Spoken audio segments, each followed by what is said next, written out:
تاریخ کے اوراق صرف گزرے ہوئے کل کی داستان نہیں ہوتے، بلکہ یہ آنے والے کل کے لیے ایک سبق اور ایک آئینہ ہوتے ہیں۔ اللہ رب العزت نے قرآن پاک میں جا بجا ان قوموں کا تذکرہ فرمایا ہے جو ہم سے پہلے اس زمین پر آباد تھیں۔ کچھ اپنی عظمت کے قصے چھوڑ گئیں اور کچھ اپنی نافرمانی کی وجہ سے نشان عبرت بن گئیں۔ آئیے آج کی اس قسط میں ہم ماضی کے ایک اور باب کو کھولتے ہیں اور دیکھتے ہیں کہ تاریخ ہمیں کیا سبق دینا چاہتی ہے۔ آج سے ہزاروں سال پہلے موجودہ اردن اور فلسطین کے سرحدی علاقے میں ایک سرسبز و شاداب وادی تھی جہاں صدوم نامی شہر آباد تھا۔ یہاں کے لوگ خوشحال تھے، لیکن اس خوشحالی نے انہیں اللہ سے دور کر کے تکبر اور بے حیائی کے اندھیروں میں دھکیل دیا تھا۔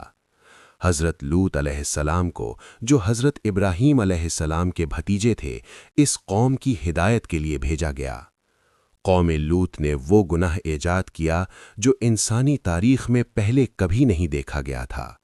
وہ فطرت کے خلاف مردوں سے اپنی خواہش پوری کرتے تھے۔ حضرت لوط نے انہیں بارہا سمجھایا، اور ہم نے لوط کو بھیجا جب انہوں نے اپنی قوم سے فرمایا، کیا تم وہ بے حیائی کرتے ہو جو تم سے پہلے جہان میں کسی نے نہیں کی؟ تم عورتوں کو چھوڑ کر مردوں کے پاس شہوت سے جاتے ہو، بلکہ تم حد سے گزر جانے والے لوگ ہو۔ سورۃ الاعراف آیت 80 سے 81۔ اس فعل کی سنگینی اس قدر زیادہ ہے کہ اللہ کے رسول صلی اللہ علیہ وسلم نے اس پر سخت لعنت فرمائی ہے۔ حضرت ابن عباس رضی اللہ سے روایت ہے کہ رسول اللہ صلی اللہ علیہ وسلم نے فرمایا، اللہ تعالیٰ اس شخص پر لعنت فرماتا ہے جو قوم لوط والا عمل کرے۔ مشکات المصابیح۔ جب قوم کی سرکشی حد سے بڑھ گئی تو اللہ نے عذاب کا فیصلہ فرما لیا۔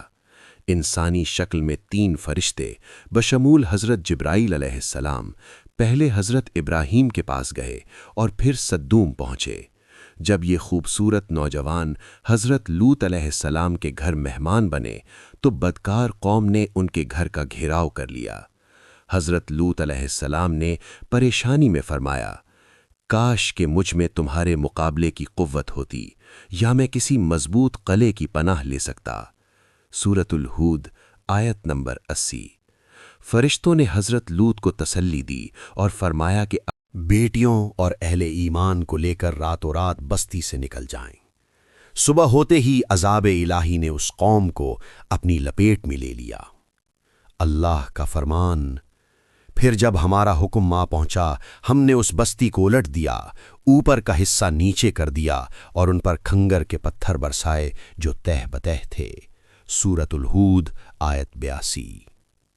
حضرت جبرائیل نے اپنے پر کی نوک سے ان بستیوں کو جڑ سے اکھاڑا، آسمان کی بلندیوں تک لے گئے اور پھر الٹ کر زمین پر دے مارا۔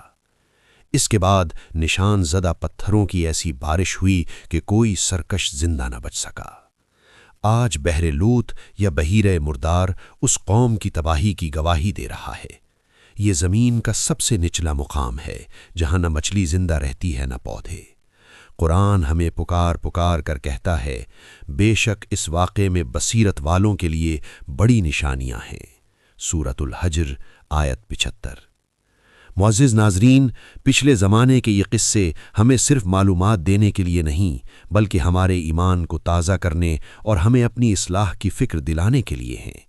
یاد رکھیے، وقت بدلتا ہے مگر اللہ کے قوانین نہیں بدلتے۔ اگر آپ کو آج کی یہ ویڈیو پسند آئی ہو اور آپ مزید ایسے ایمان افروز قصے دیکھنا چاہتے ہیں تو ہمارے چینل کو سبسکرائب کریں اور بیل آئیکن کو ضرور دبائیں تاکہ رمضان سیریز 2026 کی کوئی بھی قسط آپ سے مس نہ ہو۔ اللہ پاک ہمیں قرآن و سنت کی روشنی میں زندگی گزارنے کی توفیق عطا فرمائے، آمین۔ اگلی قسط تک کے لیے اجازت دیجیے۔ اللہ حافظ۔